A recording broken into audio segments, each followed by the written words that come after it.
When people dream about leaving the United States for somewhere easier, cheaper, and friendlier, Malaysia doesn't always make the first list. But it should, because once you look past the humidity and the traffic, you find a country that quietly delivers almost everything Americans say they want when they imagine starting over. Let's start with the simple things. English is everywhere. Signs, menus, contracts, even the tax forms, all bilingual. You can land in Kuala Lumpur on a Monday and order coffee, open a prepaid phone line, and rent an apartment by Wednesday without touching a phrasebook. That single detail removes half the fear most people have about moving abroad. Then there's the cost of living. The average American household spends about $5,000 a month just to exist.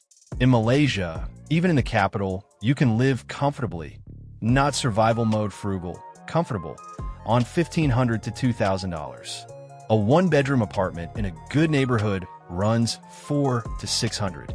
Street food, the kind that would win TV cooking shows if it ever made it west, costs $3 or $4 a meal. A Grab right across town? $2. But cheap alone doesn't sell the story. What makes Malaysia different is the balance between modern life and calm. It's one of the few countries in Southeast Asia that actually works. The roads are paved, the trains run on time, Wi-Fi is fast, and the hospitals are modern. You can walk out a hawker stall filled with smoke and spice, turn the corner, and step into an air-conditioned mall that feels like Dallas or Singapore. That blend makes Kuala Lumpur a favorite base for digital nomads and early retirees. They call it the plug-and-play expat city. You get skyscraper convenience without the visa headaches of Thailand or the expense of Singapore.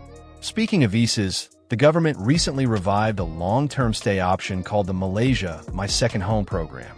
It's meant for foreigners who want to live there part-time or full-time without pretending to be tourists. The exact financial requirements keep changing. Welcome to bureaucracy. But the spirit of it is simple. If you bring steady income and behave yourself, you can stay almost indefinitely. For remote workers or small online business owners, that's priceless stability. Culturally, Malaysia is a mix that somehow works. Malay, Chinese, Indian, and Western influences all share the same space. You'll hear the call to prayer next to the smell of curry and the sound of K-pop. It shouldn't blend, but it does. That diversity makes foreigners feel less foreign. Everyone's from somewhere. And because the population speaks multiple languages by default, there's less suspicion of outsiders trying to fit in. Safety is another quiet win. Crime exists, but it's mostly petty theft, not violence. Walking home at midnight in Penang or Kuala Lumpur feels closer to an American suburb in 1995 than to a big US city today. And unlike much of the region, Malaysia sits below the main typhoon belt, so you don't get yearly natural disasters rewriting your plans. Healthcare is the other hidden gem. The hospitals are modern, the doctors are usually trained in Britain or Australia, and prices are absurdly low by American standards. A basic checkup might run $30. A hospital overnight? Maybe $200. Even dental work is cheap enough that medical tourism has become a real industry here. Australians fly in for implants and root canals, then spend the savings on vacation. None of that means life here is perfect. Traffic in Kuala Lumpur can drain your will to live, and the weather forgets what dry means. If you need 4 seasons, you won't find them. And bureaucracy moves like it's half underwater. Still, compared to the grinding paperwork of Europe or the rigid visa culture of Japan, Malaysia feels almost casual. So who thrives here?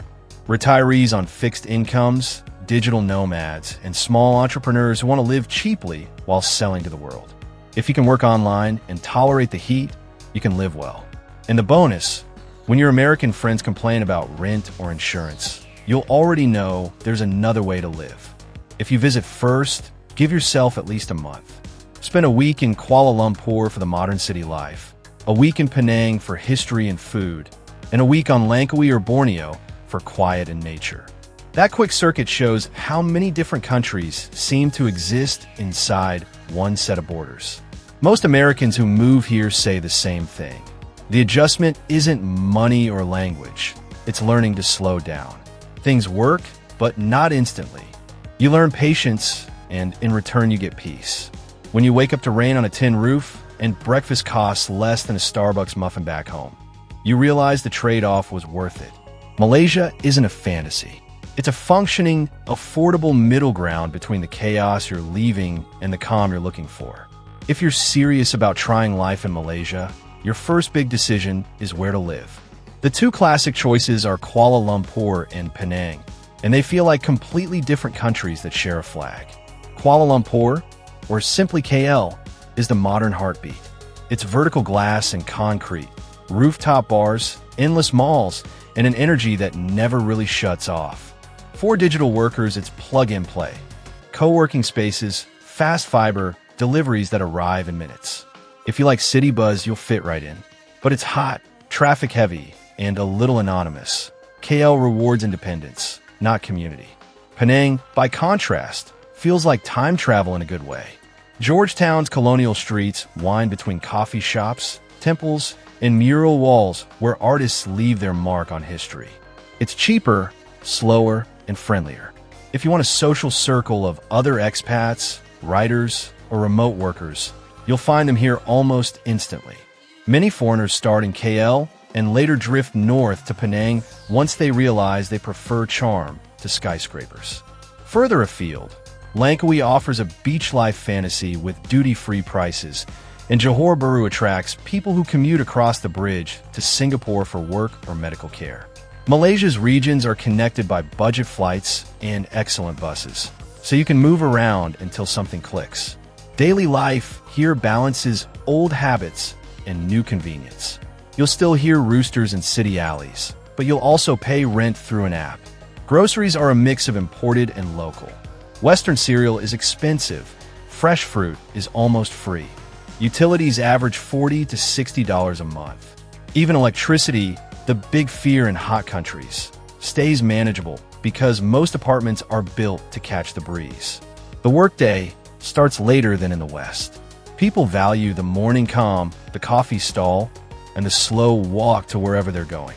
That pace confuses newcomers for about a week, then feels normal. Soon you wonder why you ever hurried through life. Public transport covers most of the big cities, but Grab, the local rideshare, fills every gap. If you avoid rush hour, you can cross KL for $2 or $3. And if you rent a scooter in Penang, you'll feel like the whole island belongs to you.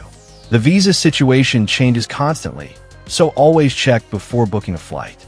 For short stays, most Americans get 90 days on arrival. That's enough to explore without commitment. If you fall in love with the place, the Malaysia My Second Home MM2H visa is the next step. It's aimed at retirees and long-term residents who can show stable income or savings. Each state sets slightly different rules, but the theme is, if you can support yourself and contribute positively, they'll happily let you stay. Remote workers sometimes use social visit passes or local employment permits from regional hubs.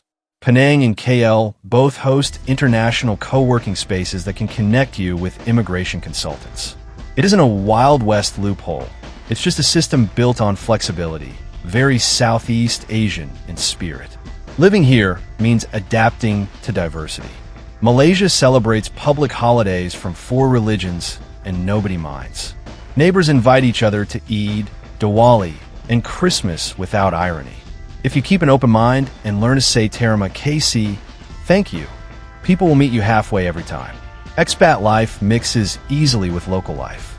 You might eat breakfast with a British couple, lunch from Malay street vendor, and dinner in an Indian curry house. That blend is addictive.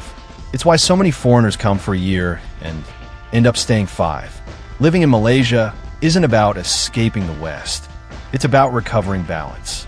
You trade a high-pressure culture for one that quietly asks, what's the rush? The sunsets last longer. People talk more and shout less.